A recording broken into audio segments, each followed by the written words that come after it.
Good morning, मैं हूं BK Singh और आप देख रहे हैं शाही पाठशाला। डेली 118 करंट अफेयर्स लेकर मैं आपके बीच उपस्थित होता हूं। तो आइए शुरू करते हैं। आज है 26 जुलाई 2022 और पेज संख्या 136।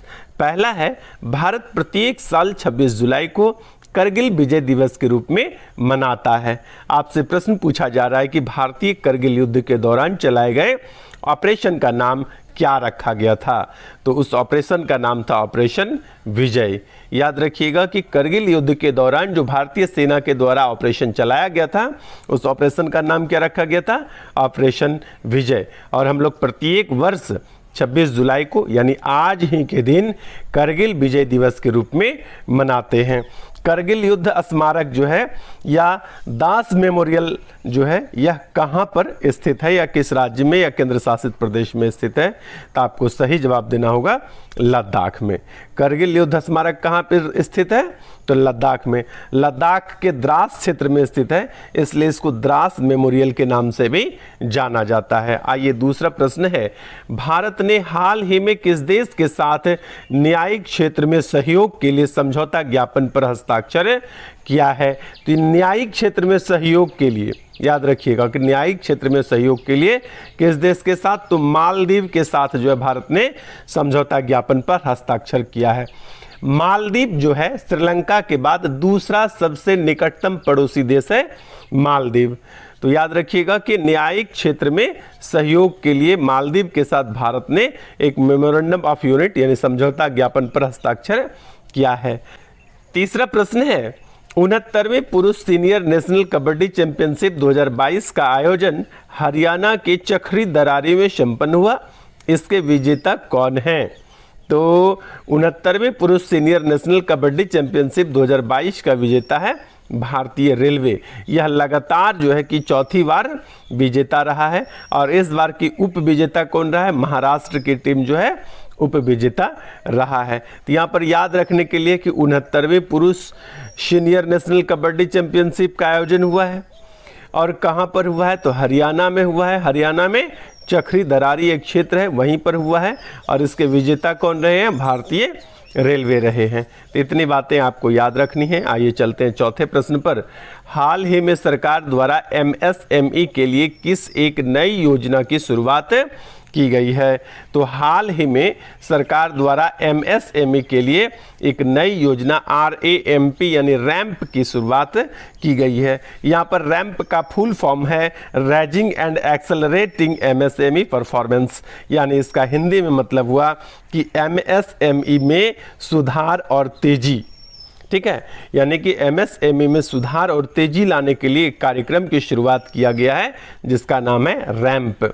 तो यह याद रखिएगा कि रैंप योजना का संबंध जो है MSME कार्यक्रम से है। आइए उसके बाद नेक्स्ट है, हाल ही में राज्यसभा में गैर सरकारी विधेयक पेश किया गया है। हाल ही में राज्यसभा में गैर सरकारी विधेयक जो है पेश किया गया है। यह गैर सरकारी विधेयक क्या है? तो आपको बताना है कि गैर सरकारी विधेयक क्या है और इसका सही जवाब होगा स्वास्थ्य का अधिकार। यहाँ पर मैं गैर सरकारी विधेयक के बारे में जानकारी दे दूँ कि गैर सरकारी विधेयक होता क्या है।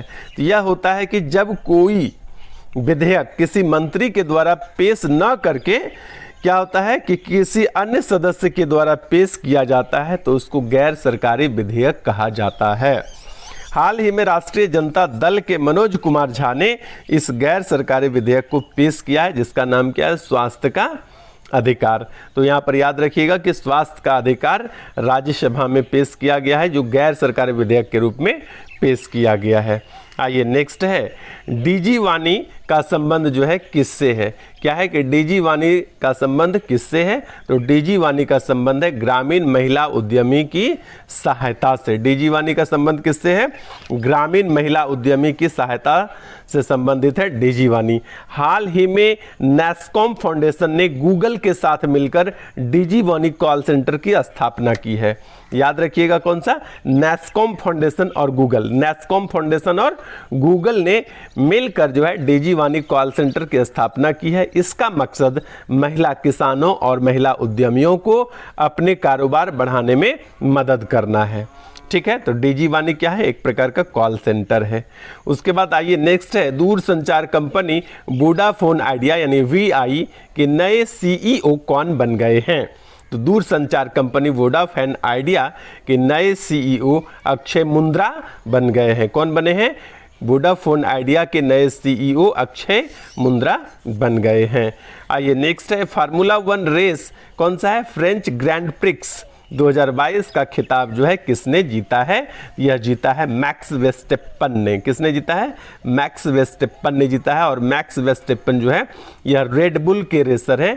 किसके रेसर हैं? रेडबुल के रेसर हैं। और मैक्स वेस्टेपन जो है यह नीदरलैंड के रहने वाले हैं। तो याद रखना आपको, फ्रेंच ग्रैंड प्रिक्स का खिताब जो है मैक्स वेस्टेपन ने जीत लिया है। उसके बाद आइए नेक्स्ट है, टेनिस टूर्नामेंट स्विस ओपन 2022 में पुरुष एकल का खिताब किसने जीता है? तो टेनिस टूर्नामेंट स्विस ओपन 2022 में पुरुष एकल का खिताब जीता है कैस्पर रूड ने जीता है। कैस्पर रूड ने जीता है स्विस ओपन 2022 का खिताब। कैस्पर रूड कहाँ के रहने वाले हैं? ये नॉर्वे के रहने वाले हैं कैस्पर रूड। इन्होंने टेनिस टूर्नामेंट स्विस ओपन 2022 का खिताब जीत लिया है। कैस्पर रूड ने, किसने? कैस्पर रूड ने स्विस ओपन का खिताब जीता है। आइए इसके बाद नेक्स्ट है, coastal clean up. Coastal clean up किस मंत्रालय के द्वारा शुरू किया गया है या किस मंत्रालय से संबंधित है? तो कोस्टल क्लीनअप कार्यक्रम जो है या कोस्टल क्लीनअप कैंपेन जो है यह पृथ्वी विज्ञान मंत्रालय के द्वारा शुरू किया गया है। याद रखिएगा, कोस्टल क्लीनअप एक कार्यक्रम है और एक कार्यक्रम है स्वच्छ सागर सुरक्षित सागर। यह दोनों कार्यक्रम, कोस्टल क्लीनअप कैंपेन कहे या स्वच्छ सागर सुरक्षित सागर नामक कैंपेन कहे, दोनों का संबंध जो है पृथ्वी विज्ञान मंत्रालय से है। भारत का जो 7300 किलोमीटर तटीय क्षेत्र है, उस सभी तटीय क्षेत्र के साफ सफाई के लिए पृथ्वी विज्ञान मंत्रालय ने एक पहल की शुरुआत की है जिसका नाम कोस्टल क्लीनअप और स्वच्छ सागर सुरक्षित सागर दोनों नाम है। तो कोस्टल क्लीनअप के अंतर्गत ही स्वच्छ सागर सुरक्षित सागर नामक कैंपेन का भी आयोजन किया गया है। तो यहाँ पर आपको एक ही बात याद रखना है कि यह किस मंत्रालय से संबंधित है? तो आपको याद रखना है पृथ्वी विज्ञान मंत्रालय के द्वारा। हाल ही में केंद्रीय मंत्री जितेंद्र सिंह के द्वारा जो है देशव्यापी तटीय सफाई अभियान कोस्टल क्लीनअप कैंपेन पर चर्चा किया गया है, इसलिए खबरों में आ गया है। आइए नेक्स्ट है, खबरों में रहा क्या है? सकुराजिमा ज्वालामुखी। सकुराजिमा ज्वालामुखी किस देश में स्थित है?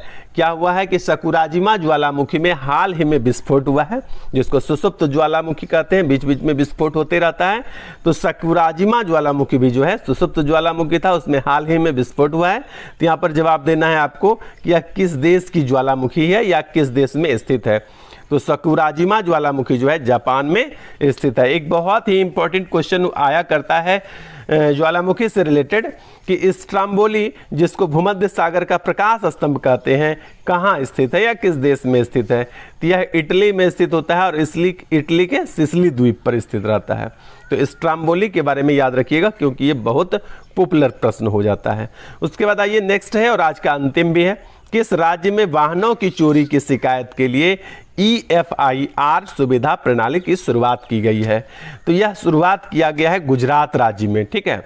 और इस शुरुआत के लिए उद्घाटन किसने किया है?